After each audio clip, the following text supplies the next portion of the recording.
morning. My name is Sean Hunter, one of the elders here at the University City SDA Church, and we thank you for joining us today. I'm going to talk about a few of the announcements before I get into some other important information for you throughout your virtual experience with us here at University City SDA Church. First announcement, I'd like to welcome our new secretary. Her name is Tori King, and we are so proud that she is now our new secretary that has been voted in recently. So congratulations, Tori. We are very confident that you'll do a great job. Second, the nominating committee report will be sent out via your email. So please check your email when you have a chance and look at some of the new officers and positions that are open or available for you to join. We definitely encourage you to join one of those committees. So, as our service moves forward, there are different ways that you can connect with us via our website. First, the 9:15 to 9:45 service is called Coffee Conversations, and you can join us virtually and have just regular conversations before we get into the study lesson at 9:45. 9:45 to 10:45, the kitchen Bible class will start via Zoom. So you can get all of this information via our website at that time.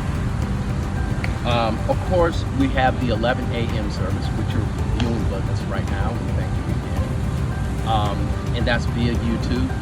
But you can also look at that replay of the video later on at your convenience. Or again, at 12:30, there is a youth Sabbath school class that you can access. And all of that information is via our website. So, to another part is giving of your offering and tithe via our Adventist giving app. That's a very simple way of giving your tithe and offering via our application. Just create an account and put in the amount you want, or have it recalling, recurring, and it's a very simple way.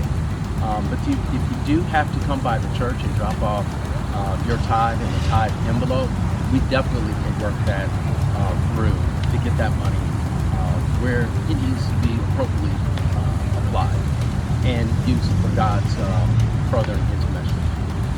So, I'm actually standing here and broadcasting to you live via at Marshall Park in front of the Martin Luther King memorial that was dedicated from the city of Charlotte here in uptown beautiful Charlotte, Marshall Park.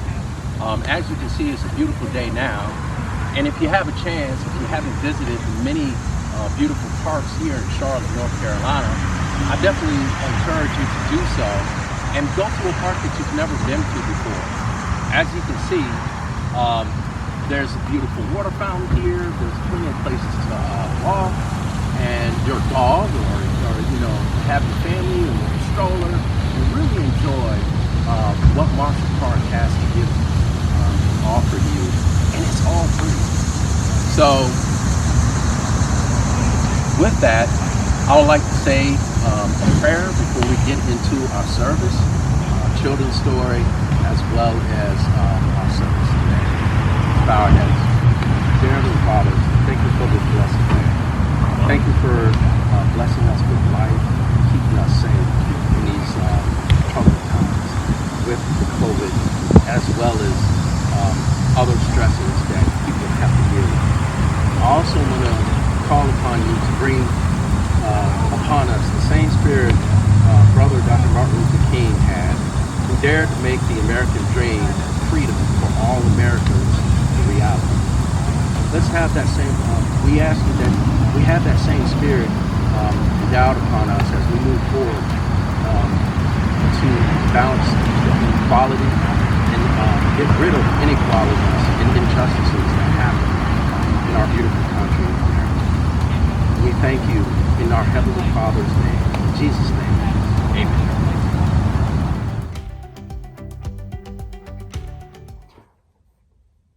Good morning and happy Sabbath. Does this look familiar to anybody? That's right, it's a surgical mask, and you've probably seen this when you go out to the store or go out to eat. A lot of people are wearing this mask. Did you know there are many, many different types of masks? This is just one of them. There is even a surgical mask that has a face shield.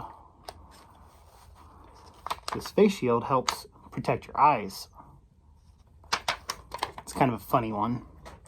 There's also an even funnier mask. This one makes you look like a sideways duck. It's kind of weird. It's pointy. Then there's one similar to that. It's more of just a round type of mask. All of these masks, though, are designed to protect you. I have another kind of cool mask. I have a Batman mask. This one's not necessarily can protect you, so I wouldn't use that out in public. Then, with my job, we have another type of mask, and you've probably never seen this type of mask. It's a little tiny mask that just goes over your nose. And what happens, some people, when they sleep, they stop breathing. So can you hear that air blowing? So you put that on your nose, makes you talk really funny. But when you breathe in, that air pressure helps people breathe at night, especially if they stop breathing. Or if your mom or your dad snore, it stops them from snoring too. Well, that air that pushes in to the nose through this is just room air. And room air can be dirty. It can have little pieces of bacteria and bad things. So what we do is we use what we call a bacterial filter. This goes on to the machine. So when the air blows in and comes out to the mask, it gets filtered and it's clean air. This is just like Jesus. So our lives are filled with sin and, might do something bad, but Jesus can go over our life and help us filter out some of that bad sin and help us to be good. So any time that you think that, the bad air is getting into your life, pray to Jesus and he can filter that and make your life clean. Thank you and have a happy Sabbath. Bye.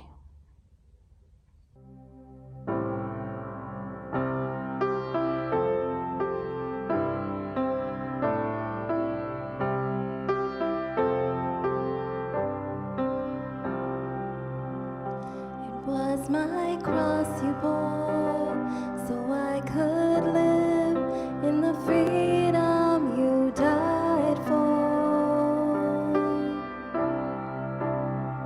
And now my life is yours, and I will sing of your goodness forevermore. Worthy is your name, Jesus. You deserve the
Jesus, you are Lord of all.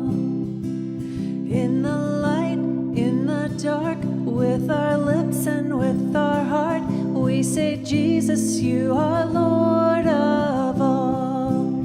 Ever faithful, ever true, ever sure to see us through.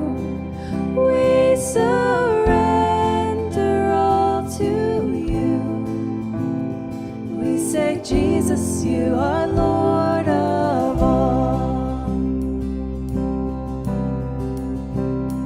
In the sun, in the rain, through the joy and through the pain, we say, Jesus, you are Lord of all. In the calm, in the storm, when we sing and when we mourn, we say, Jesus, you are Lord of all. Ever faithful, ever true, ever sure to see us through. We surrender all to you. We say, Jesus, you are Lord of all.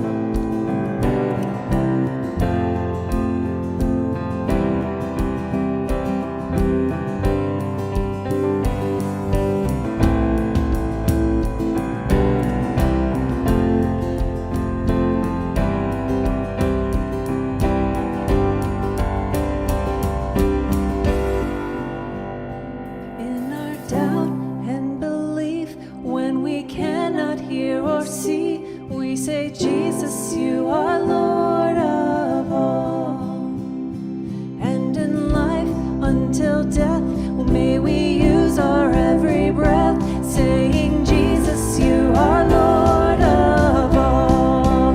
Ever faithful, ever true, ever sure to see us through. We surrender all to you. We say, Jesus, you are Lord of all. We say, Jesus, you are Lord of all. We say, Jesus, you are Lord of all.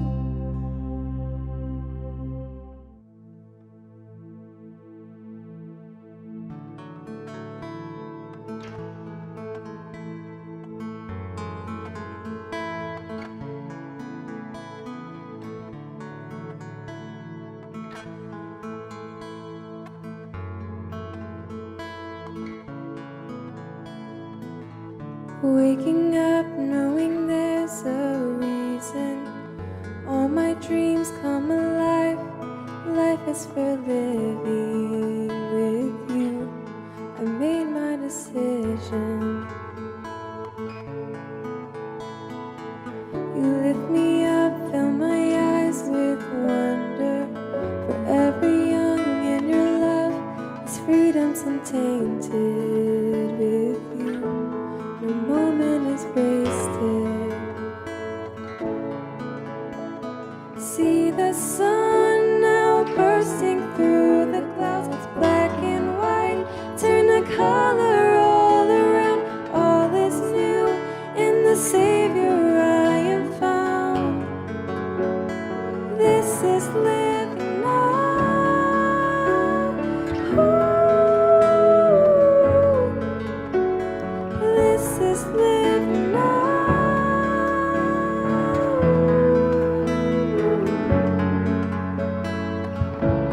You take me higher than you've been before. It's your perfect love that sees me soar.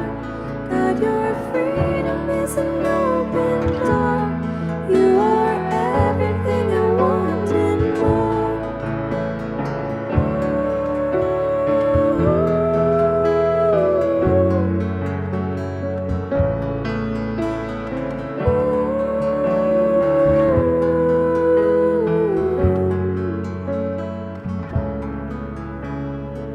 You lead the way, God, you're right beside me. In your There's nothing like living with you. This life you created, I choose. See the sun now bursting through the clouds, black and white, turn the color all around. All is new in the Savior I am found. See the sun now bursting through the clouds, black and white, turn the color all around. All is new in the Savior I am found.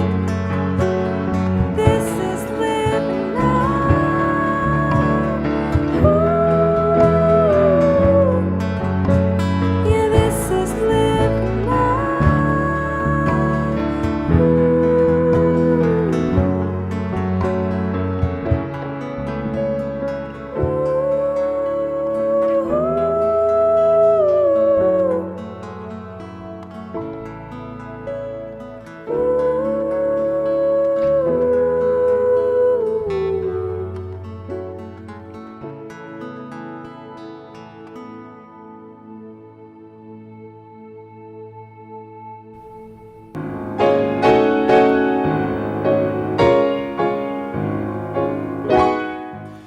Good morning and happy Sabbath.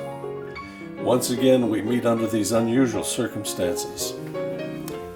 But we have it pretty nice in spite of all that. We have YouTube. We've got communication. We've got Zoom. We can meet with other people. It's not like it was with our early church pioneers, or for that example, back in the time of biblical heroes.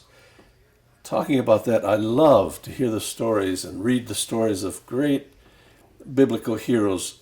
Joseph, for example, Noah, Moses, Daniel, any of them. Joseph, who was sold into slavery by his jealous brothers, and then became second in command under Pharaoh in Egypt. Think about that as your mind goes back to those great stories. The story of Moses as he delivered God's people from slavery. Think about those stories. Does God have heroes today? Let me read something from a very prolific American author. Here's what she says. We who are living in this age have greater light and privileges than were given to Abraham, Joseph, Moses, Daniel, and other ancient worthies, and we are under correspondingly greater obligation to let our light shine to the world. God has made us the depositories of his law. We have been redeemed by the precious blood of Christ, and we are to follow in his footsteps to represent him before the world. In the next few minutes, I want to share with you some heroes, modern day heroes that I've met. They've inspired me of how God used them. Now, some of the people I'm going to share with you may know. You may know about a nurse administrator that lives right here in Charlotte. I'll share her story briefly. Judge Judy, did you know she's a hero? I'm going to share the judge's story to you. And then, of course, there's a senior airline pilot that I want to share with you. But first, I want to teach you a new word. The word is samizdat. And you're going to meet these heroes. There's Paul Mikatuk, who spent 3 years in prison and 3 years in Siberia. Alexander Bedalia, 5 years in prison. And then Stanislaus Kravitz. He spent 7 years in prison. Peter Kozu spent 7 years in prison. These are great heroes. You'll learn about that word, samizdat, what it means. But here is their stories.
as a 14-year-old girl, I too feared the knock on the door, because I was a part of the Russian Seventh-day Adventist underground book printing called the Samizdat.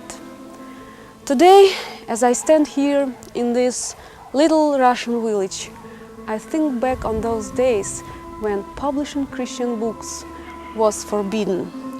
I think of my brave church members who went to prison, and some of whom died in prison because they were caught printing and distributing Christian books.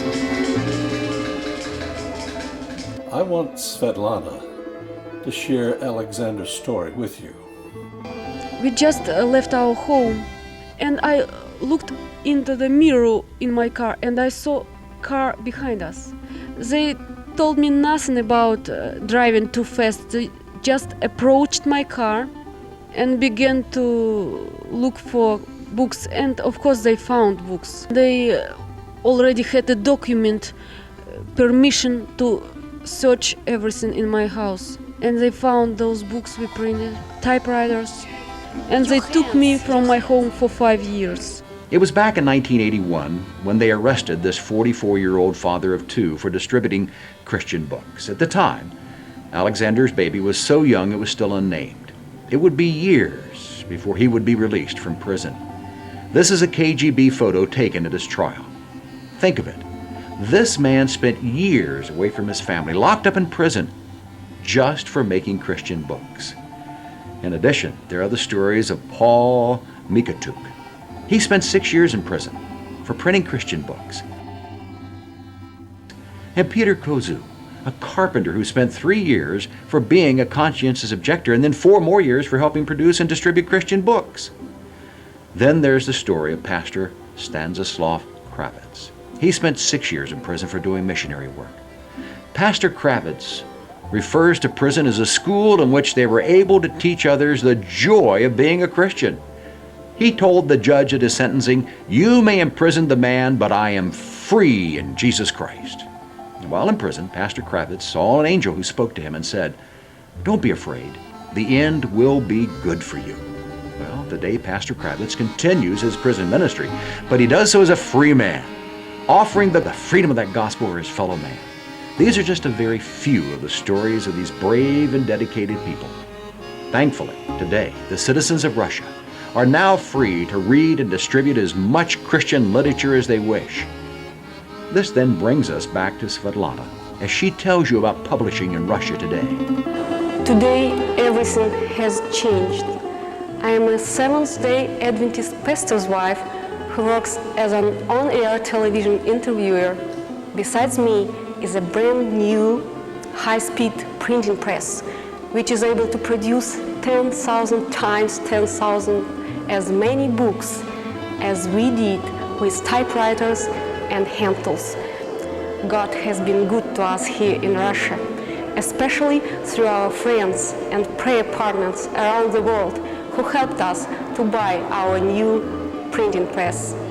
On behalf of my Adventist countrymen who lived and died to proclaim Three Angels' message here in Russia, I thank you. And as we say it in Russian, спасибо. May God bless you, everyone. This is one of the actual books that the Samizdats made. I got a hold of this book, and I treasure it. It would take a Russian a month's salary just to purchase this. How did they do it? Well, first they'd get a book or literature, they'd have to have it translated. Then they would take 9 pieces of carbon paper and place it between there and then hand type every word. Then it would be hand bound by homemade tools. Then to distribute it, they'd often camouflage it by putting it into a satchel and put onions on top of it, for example. That's how they would distribute the literature. I hope you don't mind me going down memory lane. We all have precious memories of people we've met. And there's one specific individual that I want to share with you now. Many of you may know him. In 1984, Robert S. Falkenberg came to the Carolina Conference as the president at the end of 84. Then in the beginning of 1985, I got a call to come to the Carolina Conference. And for the next 5 years, I had the honor and privilege to work with Elder Falkenberg. Then in 1990, as many of you know, he was elected as the president of the General Conference, where now he was the president of the entire world church. And for the next 10 years, he traveled the world as the president of the Seventh-day Adventist Church, the worldwide church. Then in 2000, he came back to the Carolina Conference and developed a most unique program called Share Him, where individuals would have evangelistic series and laymen could take this series anywhere in the world and preach an entire campaign. It was so simple. Everything was on a PowerPoint. It was on a computer. The graphics were specific for the location that you'd go. Let's say you'd want to go to Inner America or Africa or Asia. You could do it. And the idea then was to bring that experience back home. That was Robert Falkenberg. Literally millions of people have joined the church as a result of the Share Him program. Well, I first caught up with him. It was in Kenya that more than 20,000 people met on the hillside in an open auditorium there in the capital city of Kenya. It was in Nairobi. People just flocked to hear him speak. Lay people from all over the world came to Kenya to preach sermons. As a result of that specific event, more than 10,000 people were baptized. That was the big kickoff for Share Him. I hope you don't mind me going down memory lane. Each of us need to go back into our memory, and these precious memories come up of people we've met that had an impact on our lives. Elder Falkenberg is one of those persons. There's an interesting contact that he made on one of the trips. I had that flight from Frankfurt to Washington, and once we get off, once we start rolling, we get that list, a telex from the company. That is a passenger information list. And on that list we have all the names of important passengers, VIPs, the names of the people in the first class with their seat numbers, so the cabin crew can address them with their names. And also we have people, handicapped people in wheelchairs, so they know how to treat them. And then that day I looked at it, which is unusual for what I do. And I read somewhere down the list, I read Falkenberg. And I thought, well, Falkenberg, is it our Falkenberg? And then it was Falkenberg R. I said, well, this is, could be him. And then I looked further down the list why he was on the list. And I saw he had ordered a vegetarian meal. And then I thought, well, that must be him. So sometime down the flight, I went to the rear and had a look at what his seat number was.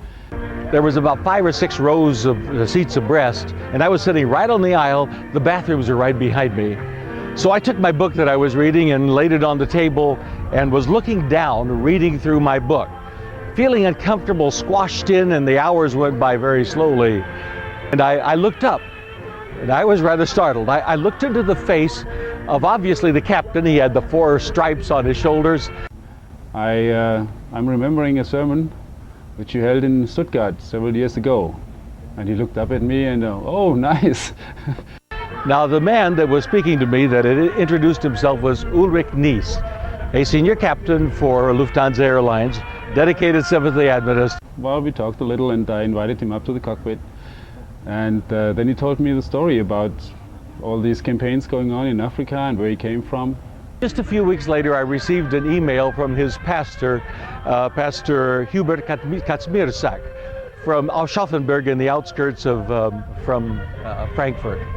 And Pastor Kaczmierczak invited me. He said, the next time you come through Germany, please stop in Frankfurt and spend the Sabbath with us.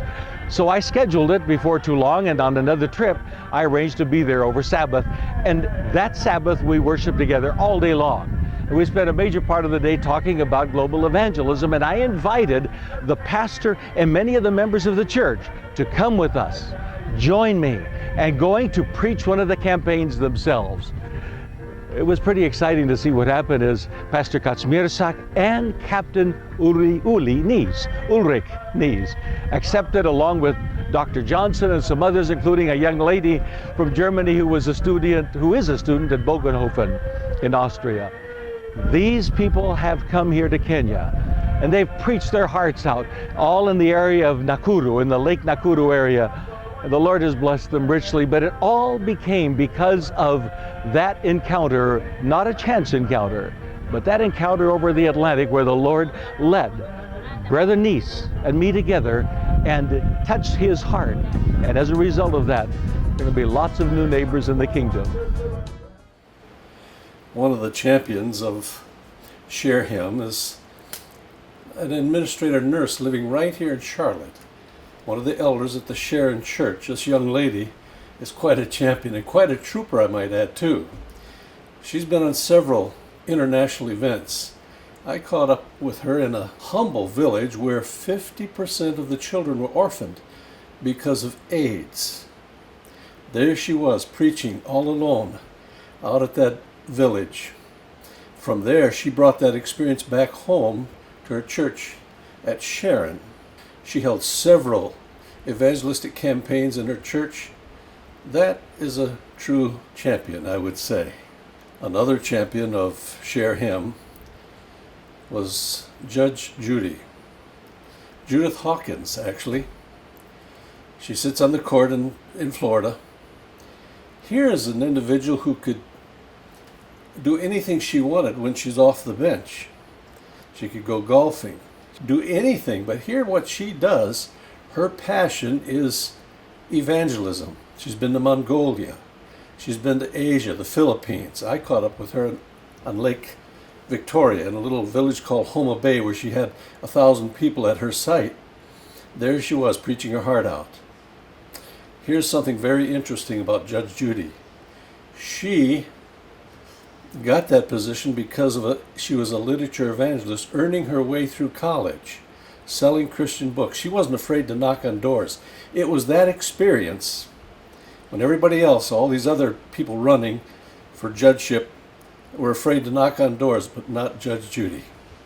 There's another real hero. The place was Ghana, Africa. Robert Falkenberg was speaking to thousands in the stadium there in the capital city, while at the same time the message was beamed by satellite throughout all of Africa. You ever wonder what it sounds like in the translation room? Well, take a listen.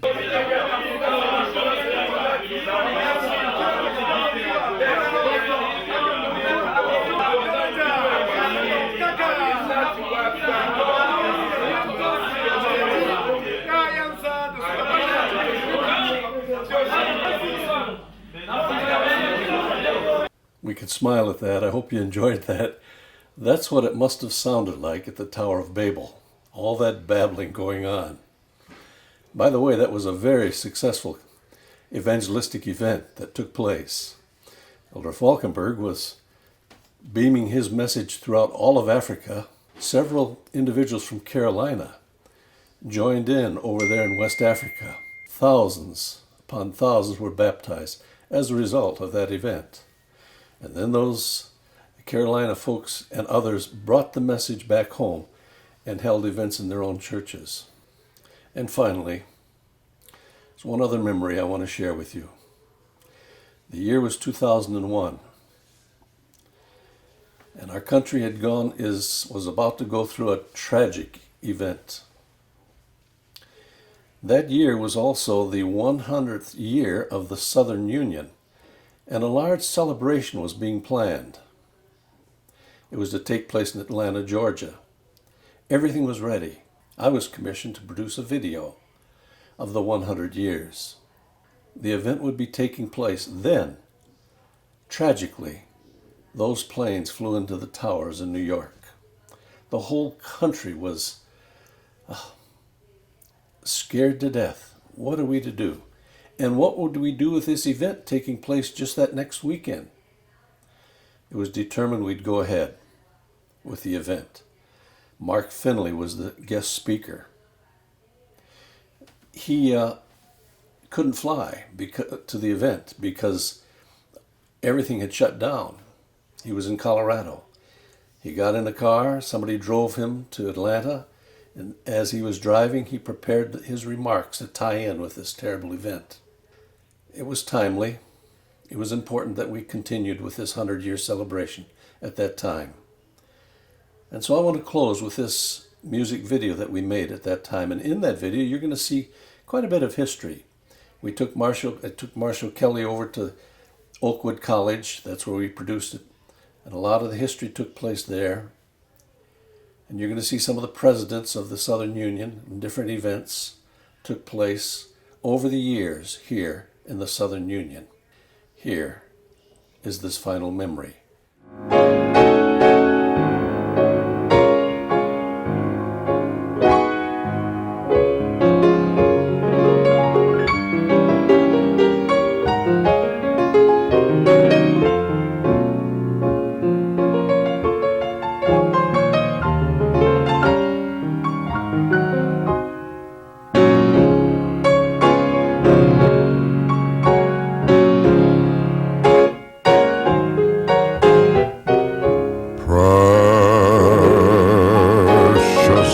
Memories,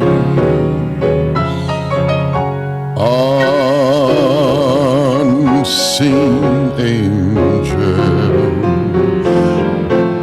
sent from somewhere to my soul.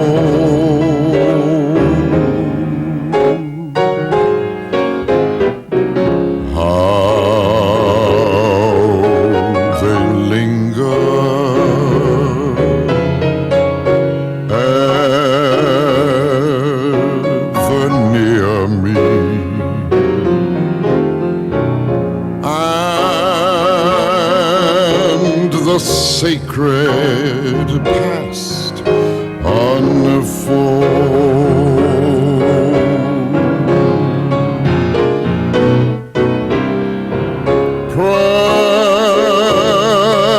Precious memories,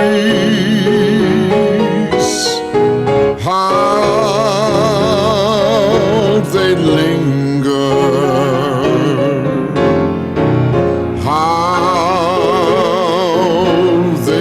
ever flood my soul.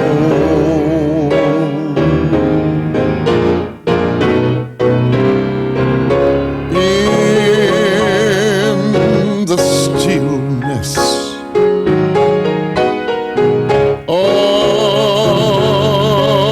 the midnight, precious sacred scenes unfold.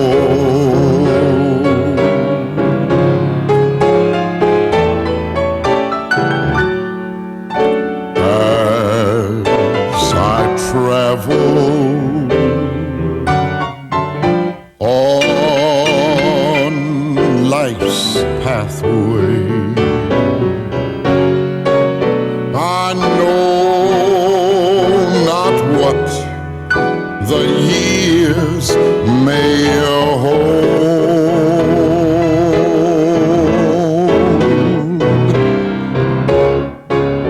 but as I ponder, my hope grows fonder. Precious memories flood my soul.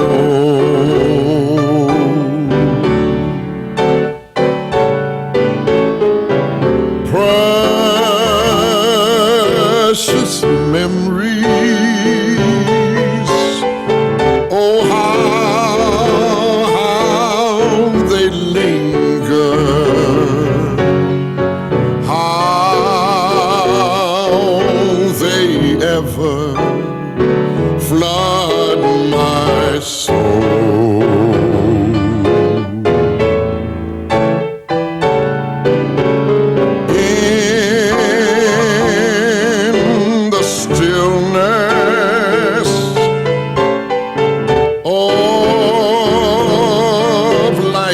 midnight.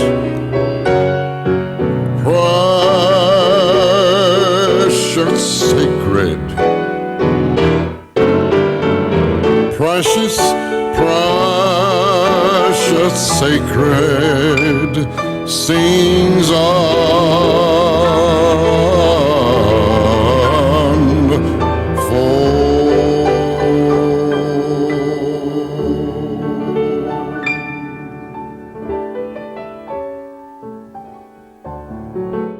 May the Lord bless you and keep you. May the Lord make his face shine upon you and be gracious unto you. And may the Lord turn his face toward you and give you peace. Amen.